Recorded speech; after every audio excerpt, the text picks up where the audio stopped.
Okay, here is this famous cabin.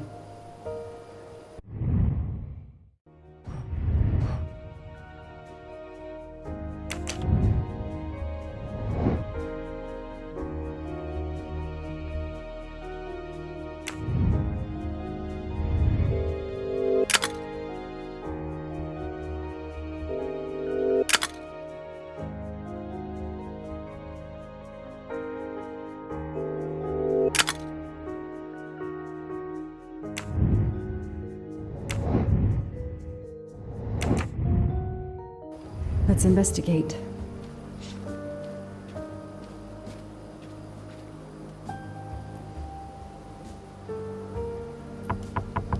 Hello? Is anyone there? Nobody. I can't just waltz in without a warrant. Hello? Nobody. I can't just waltz in without a warrant.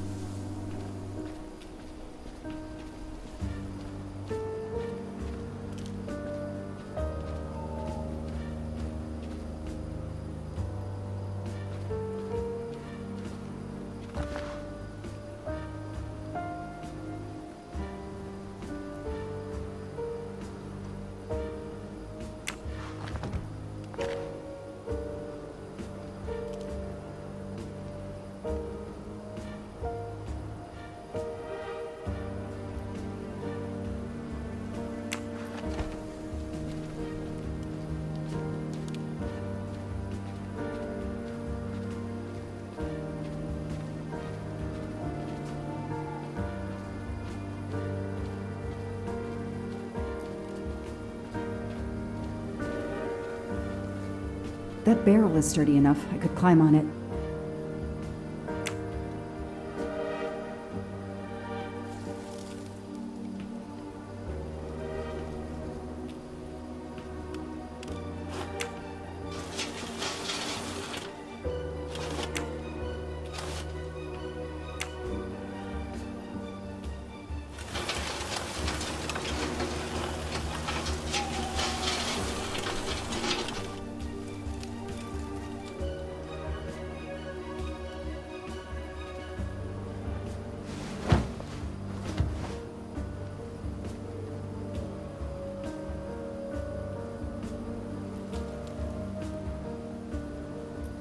Ugh, an old hunting trophy, starting to mold.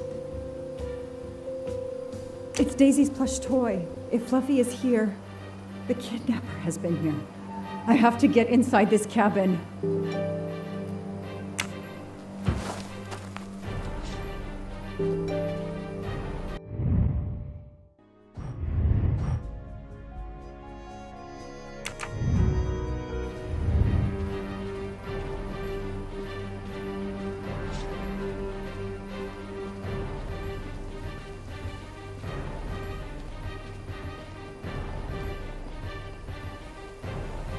I'm not getting through this door by wishing it open.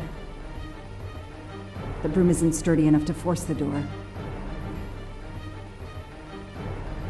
The door is solid and the lock is new. I have to find a way to open this door.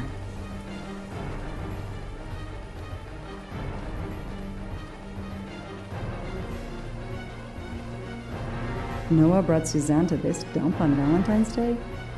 What a romantic.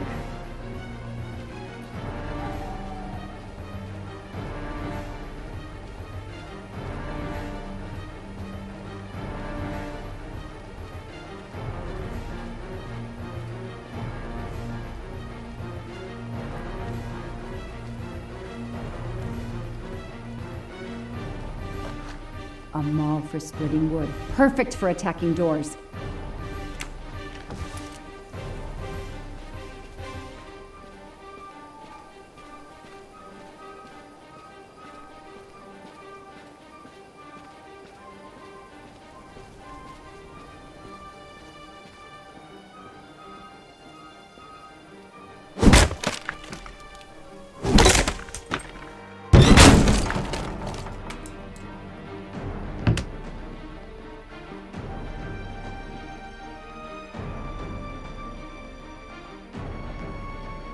Look at that. A broken door to investigate. No need for a warrant. Some people seem to have played here before.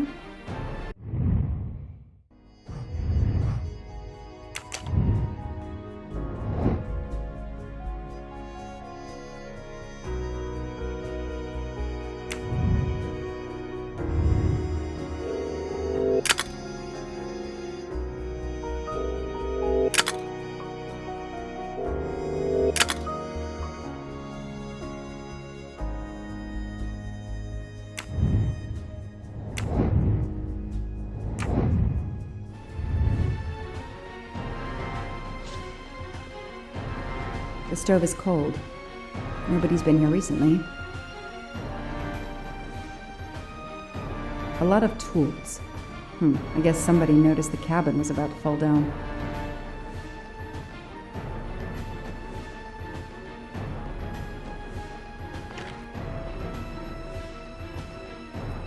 This bottle comes from the Blue Lagoon.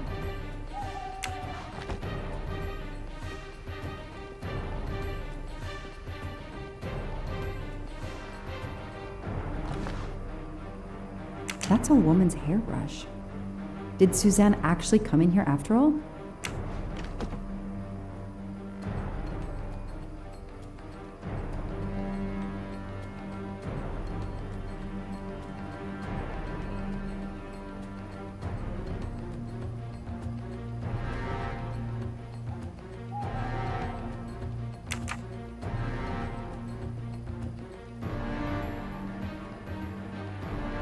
Some boxes. I wonder what they were used for.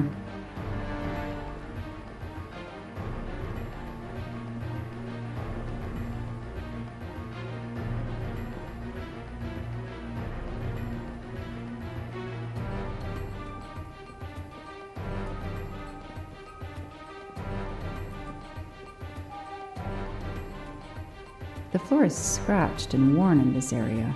The sofa must have been moved a lot.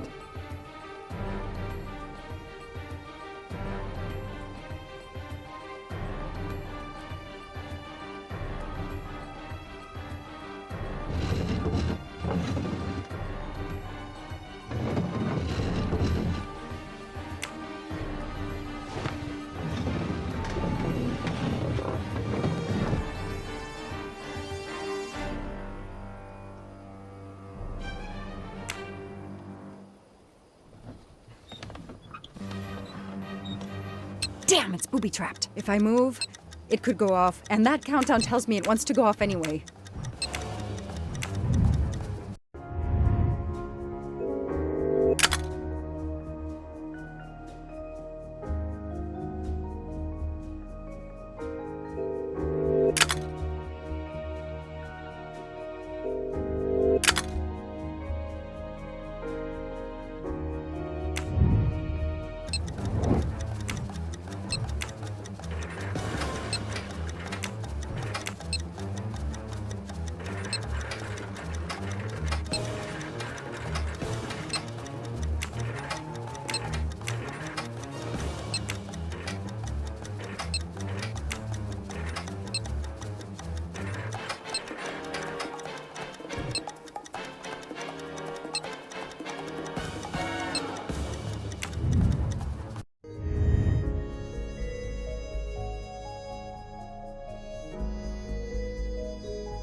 That should do it.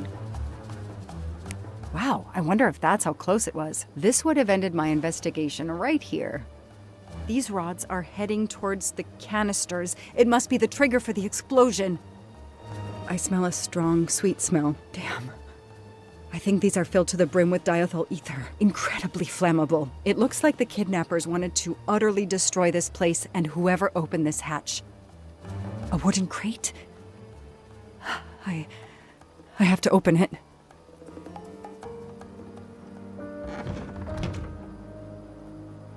Oh no. Daisy. No. I called in my discovery of the body. Then there was nothing I could do except protect the site for forensics.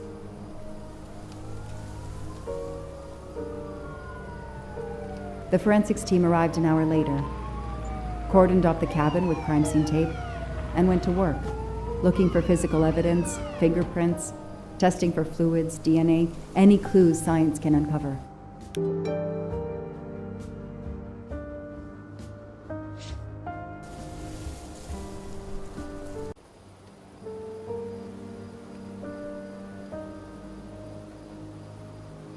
They removed Daisy's body.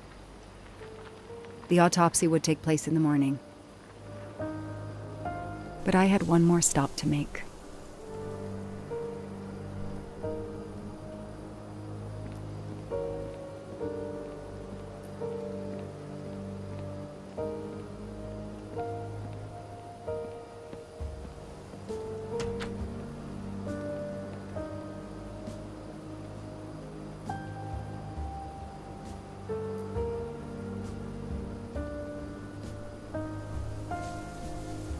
Oh no!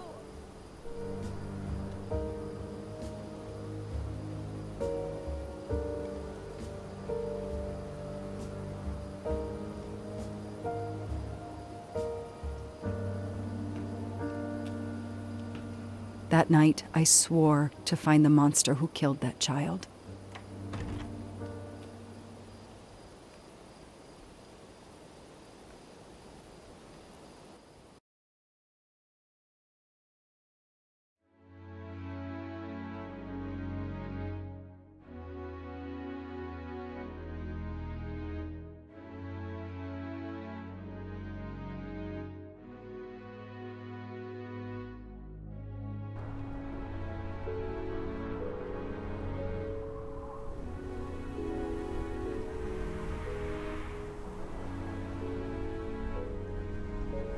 Ratchet on train saw me? How? Daisy.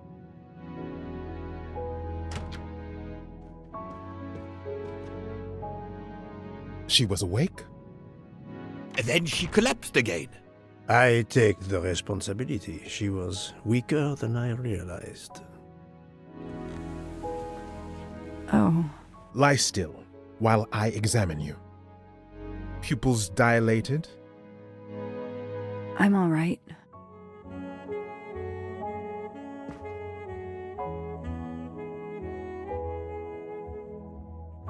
You are far from all right. You have been heavily sedated. Your pulse is very weak. I have to finish my story. Ratchet can't escape again.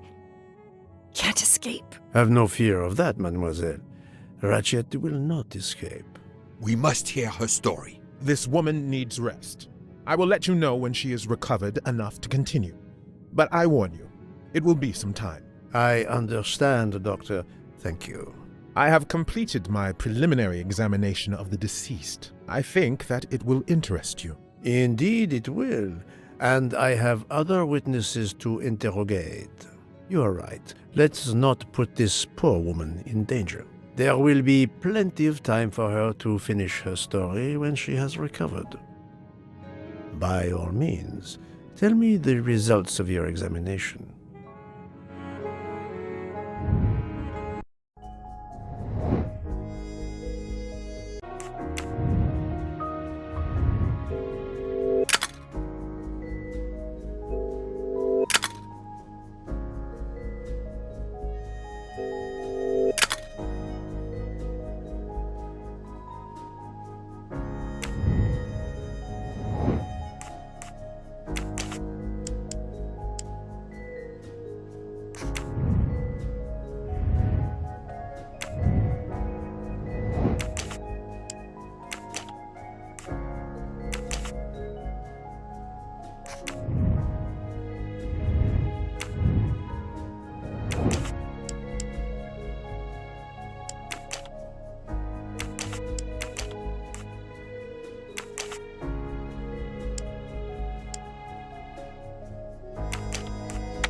This is wrong, but I'm never far from the truth.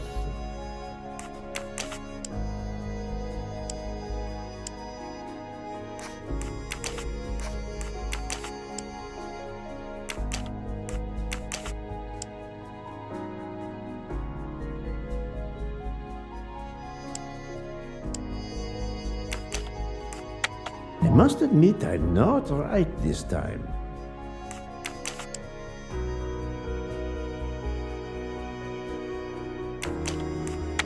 No, not good.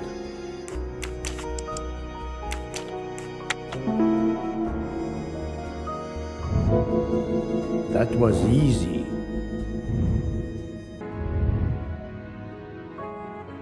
Can you estimate the time of death?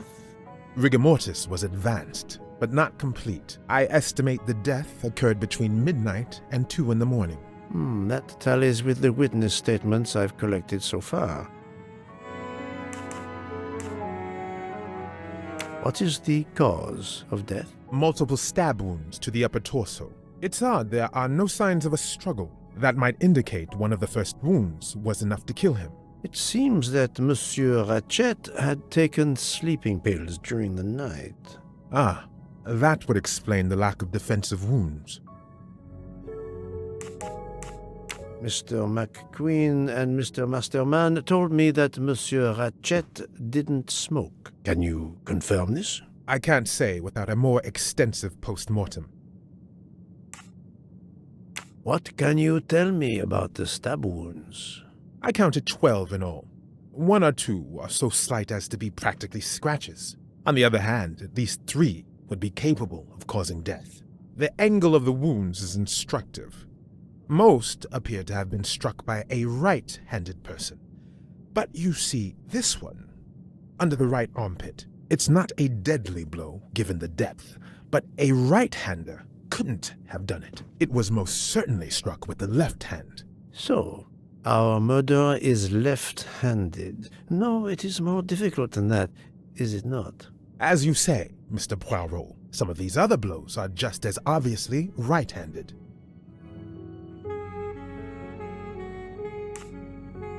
Could the assassin attack and then move the body for some reason before finishing? Monsieur Poirot, I can assure you that the body has not been moved. Well, then we are left with the hypothesis of a second murderer. Do you see another explanation? That is just what I am asking myself. Have we here a bizarre coincidence or what? Thank you, Doctor. Excellent work under difficult circumstances. Please let me know when I may speak again with Mademoiselle Locke. Of course.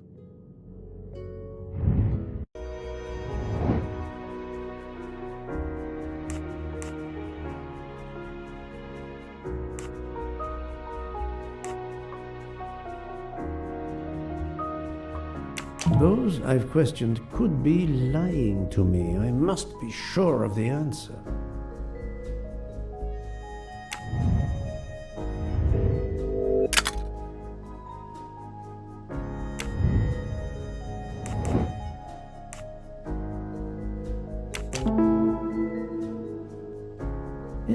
That's certainly a good place to start.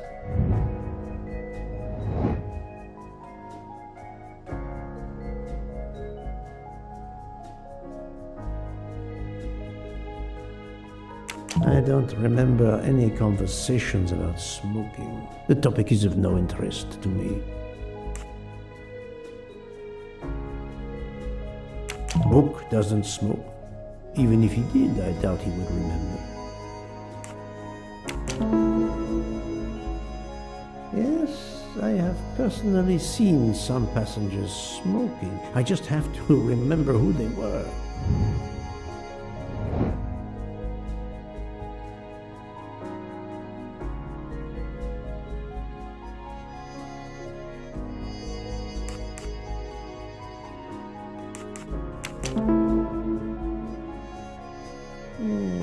I suppose it's likely they will give me the list of who smokes what. Et voilà.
This is wrong, but I'm never far from the truth.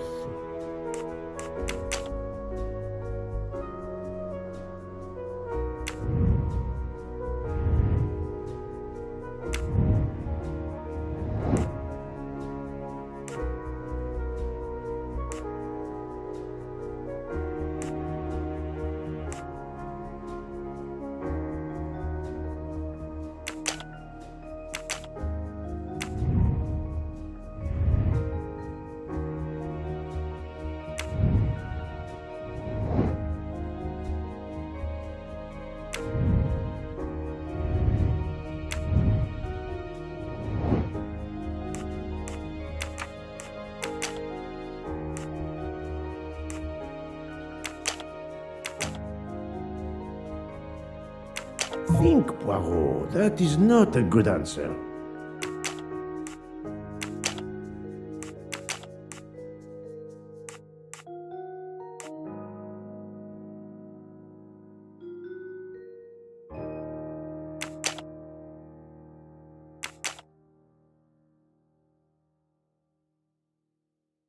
I do not think that's the right answer.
That's the right answer.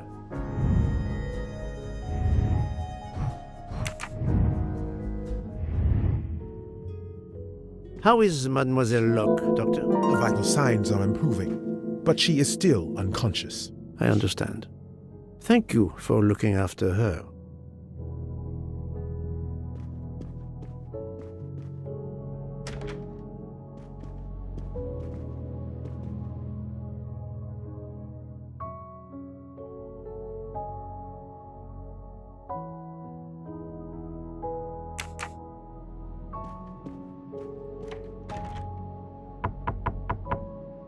Captain Arbuthnot, I beg your pardon, but could you answer a few questions for me? I'm grateful you found my ticket, Poirot, but now is not convenient.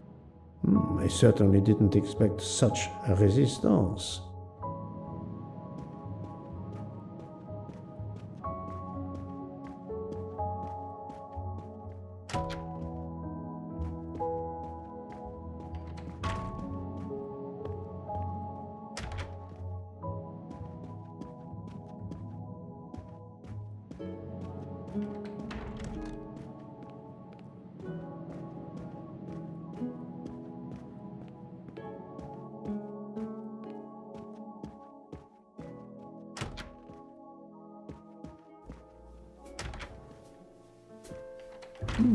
Most of the passengers pass by the bar during the day. They eat, drink, write. Maybe I can use this information for my investigation.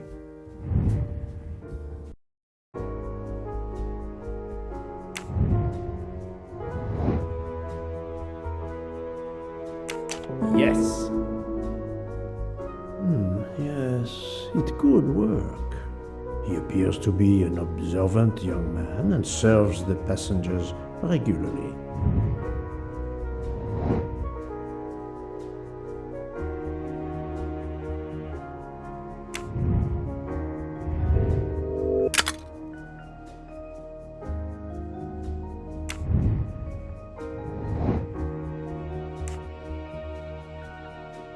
Good job. Yes, if I ask them to write something trivial, they may do it instinctively with their dominant hand.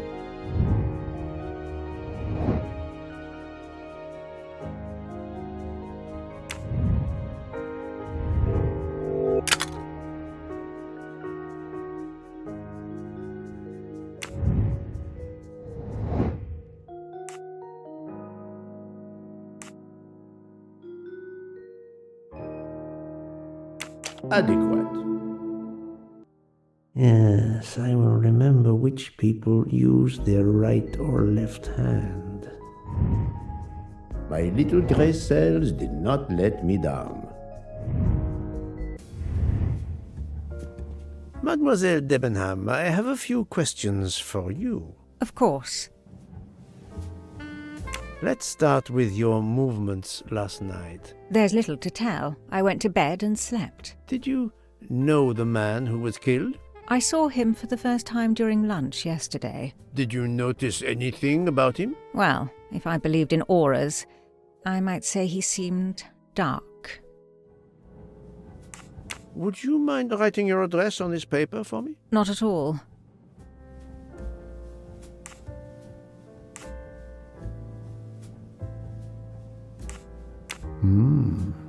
She used her right hand to write her address.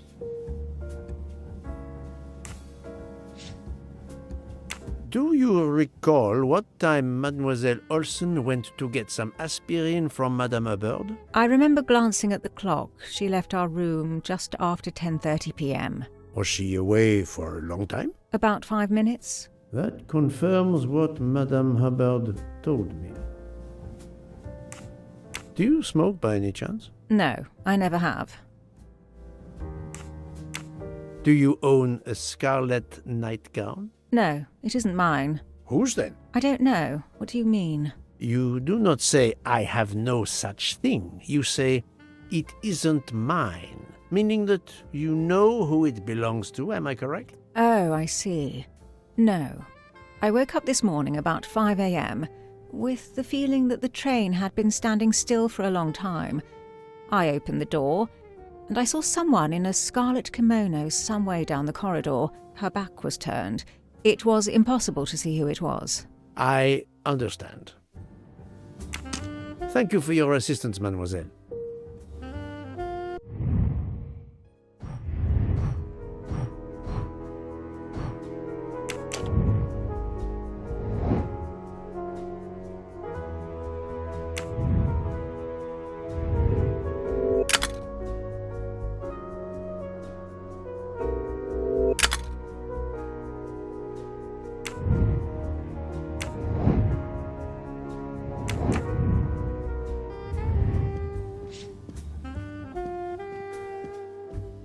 Mademoiselle, I am sorry to disturb you, but I need to ask you a few questions. Are you the investigator? I am.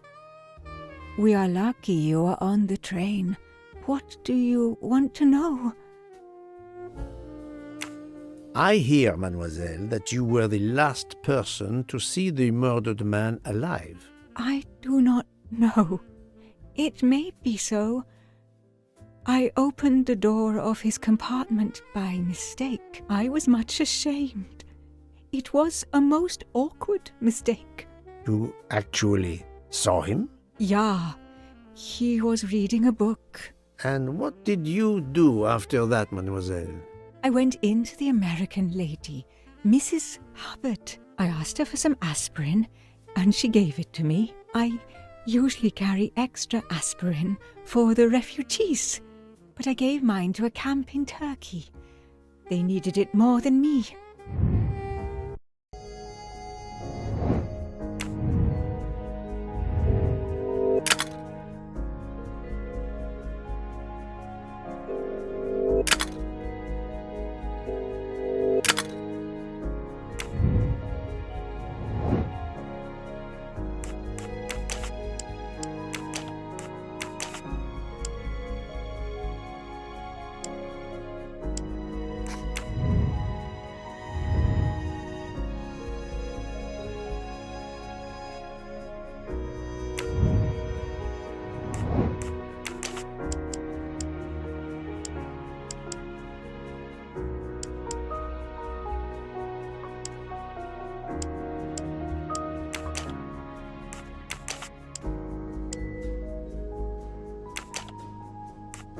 No, not good.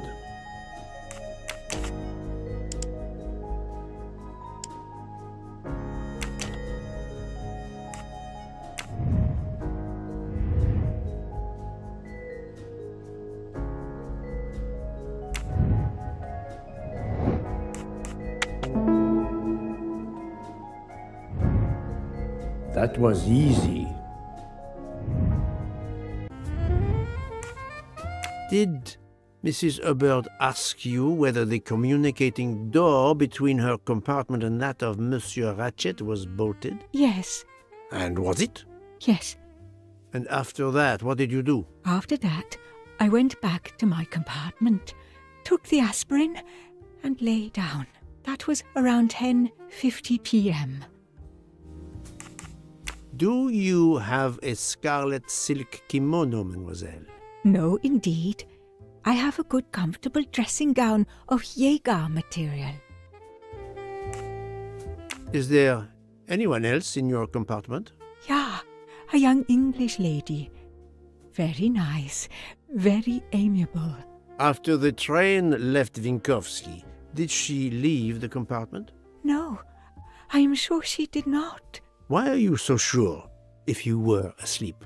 I sleep very lightly. I am used to waking at a sound. I am sure that if she had come down from the berth above, I should have awakened. Did you yourself leave the compartment after that? Not until this morning. Do you smoke, mademoiselle? No, I can't stand the smell of tobacco. Perhaps you will be so amiable as to write me down your address. With pleasure. Mademoiselle Olsen is indeed right-handed. This was a very interesting conversation, mademoiselle. I thank you. If you have any other questions, I'll be in my compartment. Good luck, Mr. Poirot.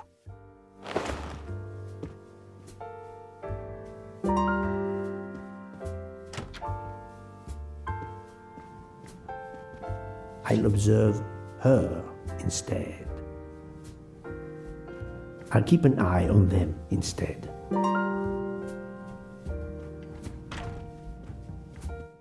Monsieur Fauché, may I disturb you for a moment? Of course. How can I help? Can you write your address on this paper, please? You want to pay me a visit? Who knows, Monsieur Fauché?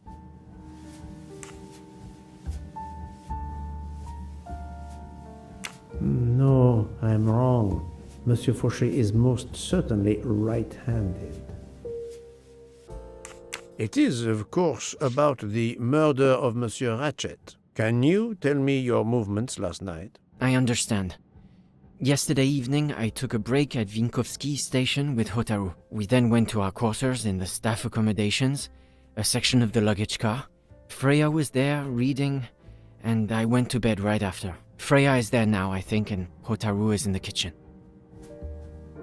They can verify my story. What time was this? 11:30 p.m. or a bit after. The snow is beginning to fall heavily. I see. Thank you. Are you a smoker? I'm trying to quit, but yes. I'm now down to just 1 pack of cigarettes a week. If you're looking for a heavy smoker, you should talk to Hotaru. Thank you, Monsieur Fauché. I'll come back to you if I have more questions.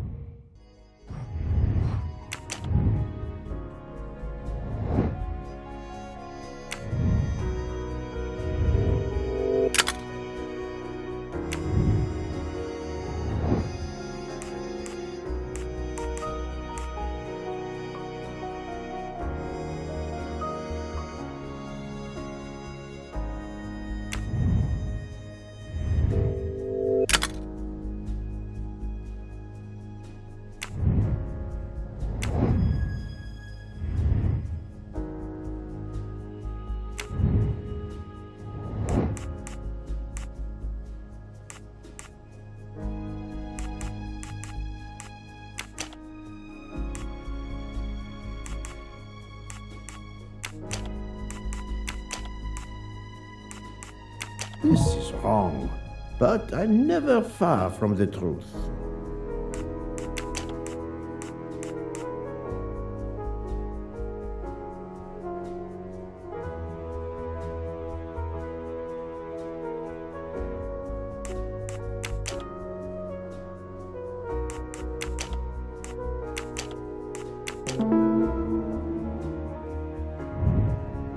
Et voilà.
Monsieur Fauché, may I disturb you for a moment? Of course. How can I help?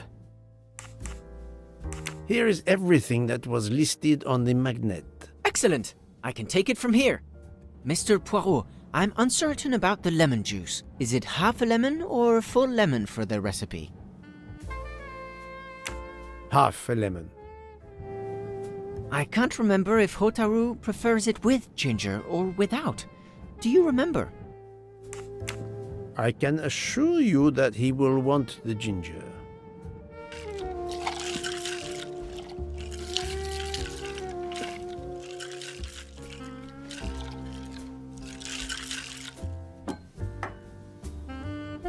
There you are, sir. Hotaru will be himself again. Excellent. Thank you very much.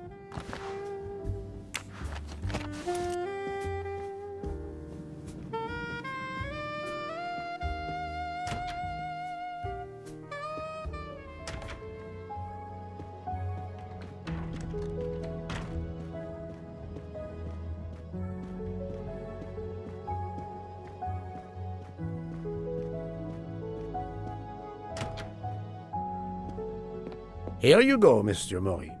I hope this will help you. Thank you very much. Please give me a moment. While this takes effect, it will be a while, I'm afraid. But I will not move from the kitchen. Since I have to wait, do you know where I can find Mademoiselle Nielsen? She is in the staff quarters in the luggage car. If the door is locked, John will have the key. Thank you. I will return. I hope you have a speedy recovery.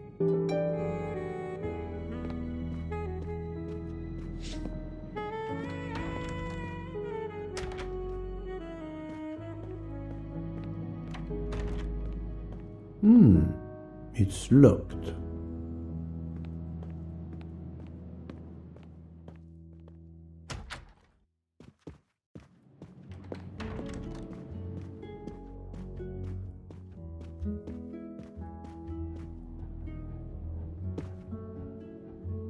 Monsieur Mori told me that you are the one who has the key to open the luggage car door.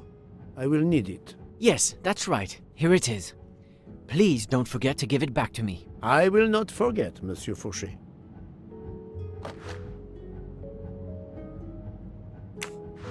I have a favor to ask. Could you visit the passengers who are in their rooms and explain there has been an error with their allergy and diet form? But, Monsieur Poirot, I made no errors. Of course not. Call it a computer error. Yes, it is possible, but even if I can see this is part of your investigation, I do not understand it. I would ask that you observe which hand each passenger uses. Ah, you wish to know if they use the right or left hand when they write? That is my intention. I will take on this mission for you. Excellent.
That's it. It's open now.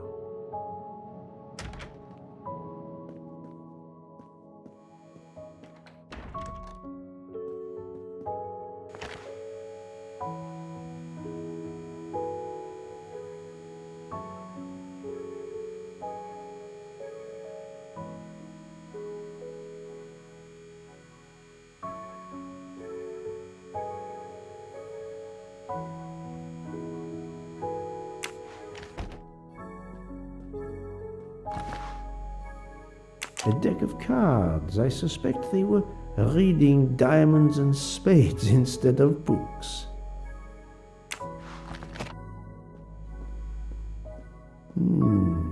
Empty rum bottles.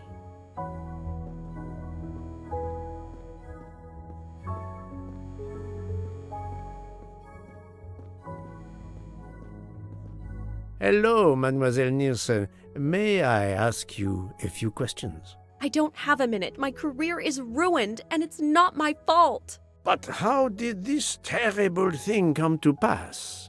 My supplies, passenger luggage, our living space. There is so little room. I gave the cargo handlers in Istanbul strict instructions how to stack my crates containing the ingredients I need for my desserts, so as one box is used up, it can be discarded. And these fools of cargo handlers did not follow your instructions? Ignored completely.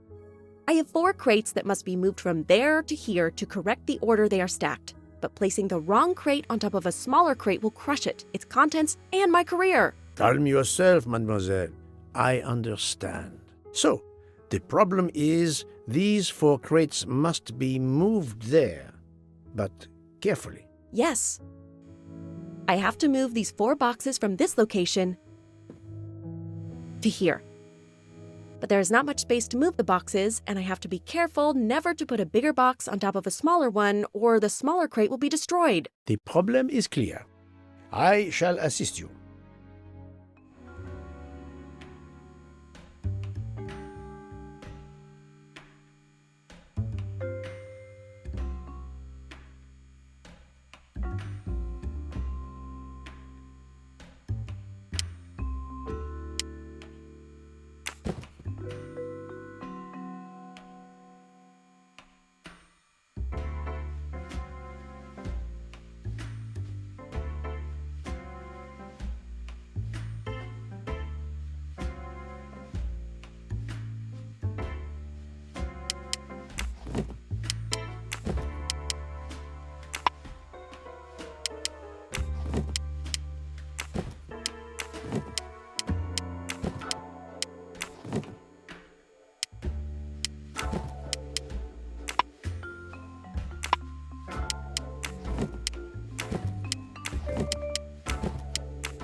Et voilà! You are a lifesaver. Or at least a dessert saver.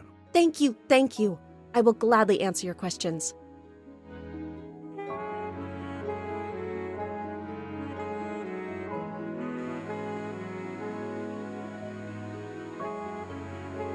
Can you tell me your movements of last night?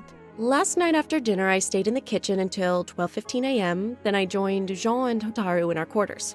Then all of us read quietly in our beds until we fell asleep. A very studious staff. However, Monsieur Mori doesn't seem to have followed the same literary pursuit as the others. And these rum bottles, do they have something to do with his hangover?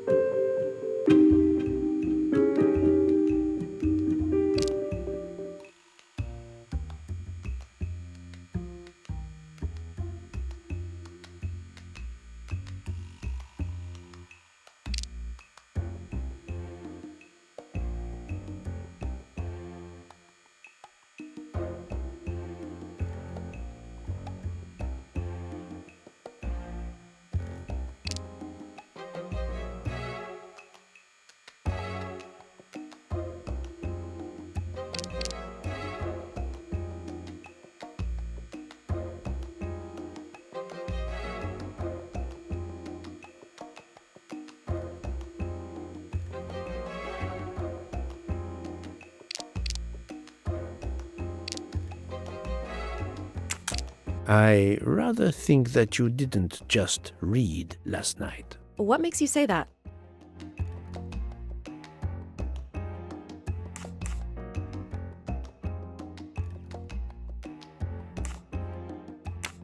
I spoke to Monsieur Mori. He seemed to be quite hung-over. He even asked me to make him his day-after tonic. He blurted out, "Freya always wins." Wins what? Looking around, it is clear you were gambling and drinking most of the night. You don't understand. It's late when we're off duty, but we need to unwind. And now there's been a murder? Yes, I admit it. We went overboard last night. But please don't tell Mr. Book. It's against regulations. We could all be fired. Mademoiselle, I realize your difficult jobs have been made more difficult. But as you say, there has been a murder. I must have the truth. Of course. I'm so sorry. It's not such a crime. I'll leave it there and check in with Monsieur Fauché.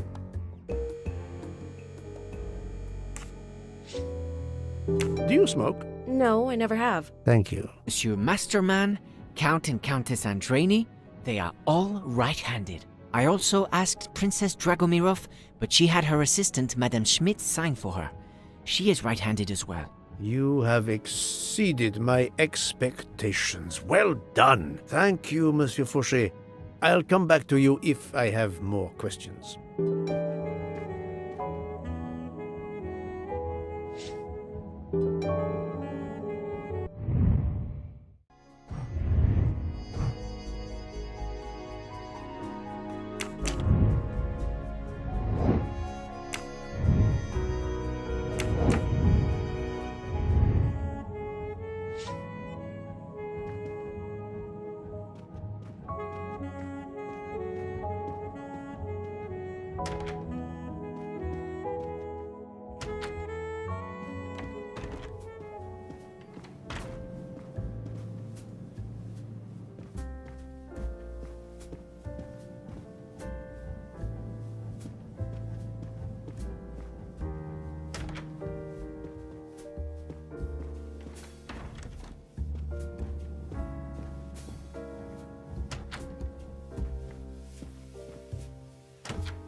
Captain Arbuthnot, I know that you are the only person on this train to smoke e-cigarettes. We found a vial of e-liquid at the crime scene. Will you talk to me about this, or should I pass on what I've learned to the police? All right. Come in if you must.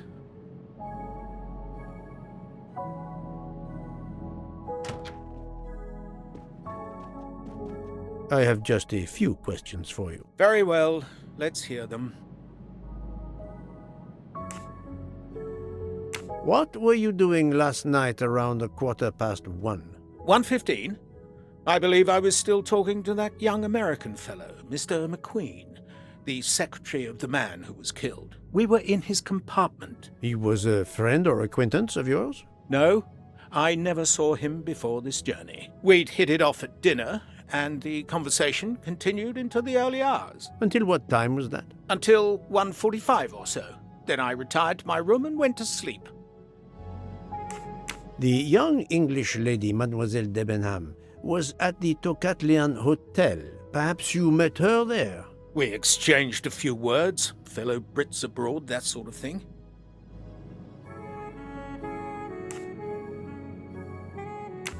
What can you tell me about Mademoiselle Debenham? Nothing whatsoever. We barely spoke. The director of the Orient Express, Monsieur Book, thinks the assassin is a woman. And that is enough to accuse her. She had nothing to do with this murder. How can you be so certain? The idea is absurd. Ratchet was a perfect stranger to her. She'd never seen him before. Ah, did she tell you so? Well, yes, maybe she did. She may have commented once upon his somewhat unpleasant appearance. If a woman is concerned, as you seem to think, to my mind, without any evidence, I can assure you that Miss Debenham could not possibly be implicated. It is clear that the captain is defending Miss Debenham, a woman he supposedly doesn't know very well. There is nothing you can recall last night that in any way struck you as suspicious? It's nothing. A mere detail. Allow me to be the judge. Well, before returning to my room, I went to the lounge car to get a glass of water. When I was passing through the first-class corridor, I noticed that the door, which is just after your room, 201, was not quite closed, and the person who was inside peered out, in a furtive sort of way. Then he closed the door quickly. I know there's nothing in that, but it was the furtive way it was done that caught my attention. Struck me as a bit odd. I understand. Thank you for letting me know. Could you write down your address here, please? My address? If you insist.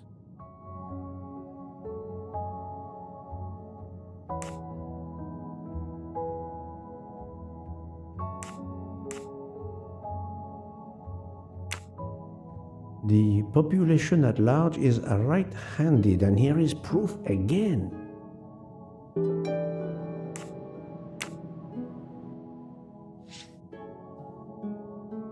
Is this e-cigarette liquid yours? What flavor is it? Banana. Well, that is awkward. That's my flavor of choice.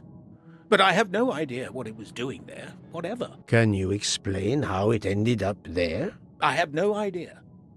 I never entered the man's room, Poirot. That's the truth. Thank you, Captain. You're welcome.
That was easy.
Captain Arbuthnot is the only passenger to smoke an e-cigarette. Even if this liquid in Ratchet's room is a solid clue, he has an alibi. I cannot accuse him without any other proof. I'm right again. That happens to me a lot.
Monsieur Fauché, may I disturb you? Of course. How can I help? So, Monsieur Fauché, are you trying to hide things from me? I know about your little party last night. You are not a detective for nothing. I'm sorry, Monsieur Poirot. Thank you, Monsieur Fauché. I'll come back to you if I have more questions.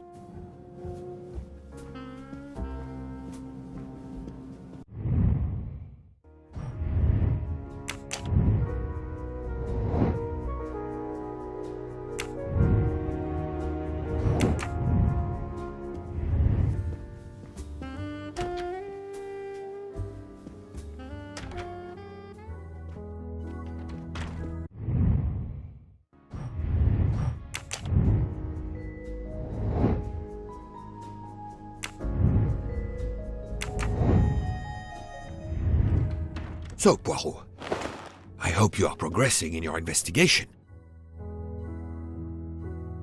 There is no trace of the murder weapon on the train, as yet. The killer could have hidden it anywhere. It must be somewhere. Indeed, as you say, it must be somewhere. According to Dr. Constantine's report, the stab wounds were made by at least one right-handed and one left-handed person, and with different strength. For the moment, everyone I have checked is right-handed. It is impossible to draw any conclusions as yet. However, I still have a few people to interrogate, notably the Russian princess. You still have many avenues to explore? Indeed, the case is far from over, mon ami. I identified the person responsible for the bottle of liquid for the vape found at the crime scene. So, this is our culprit? Do we hold him? No, unfortunately, this bottle belongs to Captain Arbuthnot, but he has an alibi, confirmed by Monsieur McQueen for the time of the murder. Monsieur Bouc, Monsieur Poirot. Michel, calm down. But it's Mrs. Hobart. She says she found the murder weapon in her room. She's very upset. Let's go, Poirot.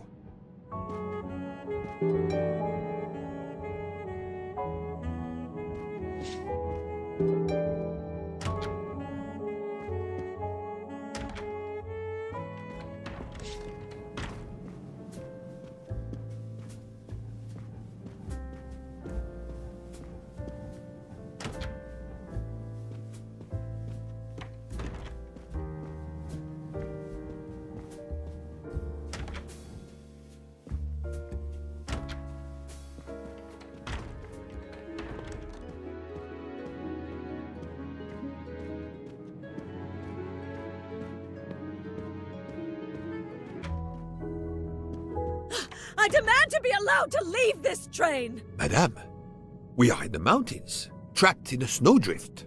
Stating the obvious, there is a murderer among us. He had the audacity to hide his weapon in my room. Please, Madame Hubbard, take a deep breath and tell us what occurred. Where did you find the knife? I wanted to get a handkerchief from my purse, and when I opened it, I saw it! A bloody knife! Am I next to be murdered? I very much doubt the murderer would give you his weapon. What do you mean? Madame, he would have used it. Oh, I haven't! Did you touch the knife? Of course not! What a question! I will take that as a no.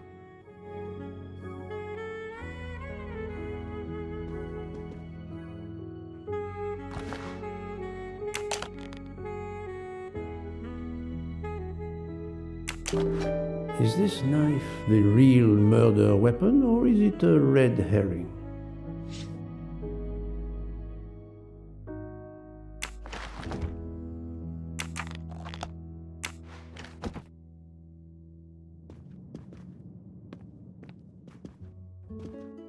Mrs. Hubbard is distraught, Poirot. I should stay with her. Please go on without me. I have every right to be distraught. Thank you, Mr. Book.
Dr. Constantine, we may have found our murder weapon. We need to make certain. There is a pretty quick way to be sure. I have estimated the depth of the wounds. You can easily find the depth of each wound by comparing the width. There are 5 of them that I am not sure about. Test them, and then we will compare our results. I will do as you say, Doctor.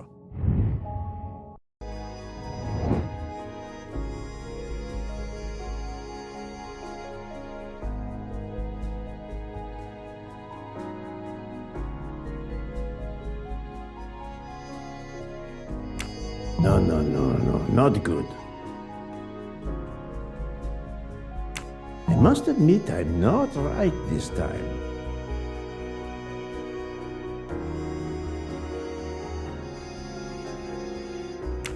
Think, Poirot, that is not a good answer.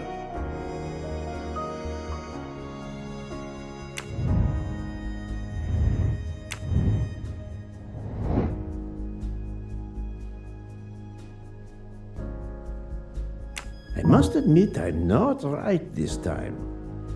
I do not think that's the right answer. Think, Poirot, that is not a good answer. This is wrong, but I'm never far from the truth. No, not good. I do not think that's the right answer. I must admit I'm not right this time. No, not good.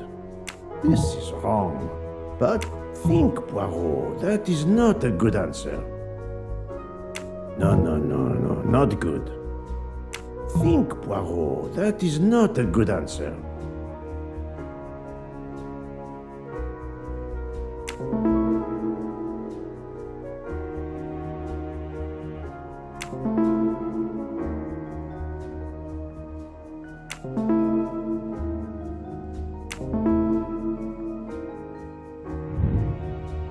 That was easy. What do you think, Doctor? Is this knife really the murder weapon? There can be no doubt. You found the same depths as the estimates I made during the preliminary autopsy. I can assure you that you hold in your hands the weapon that took Ratchet's life.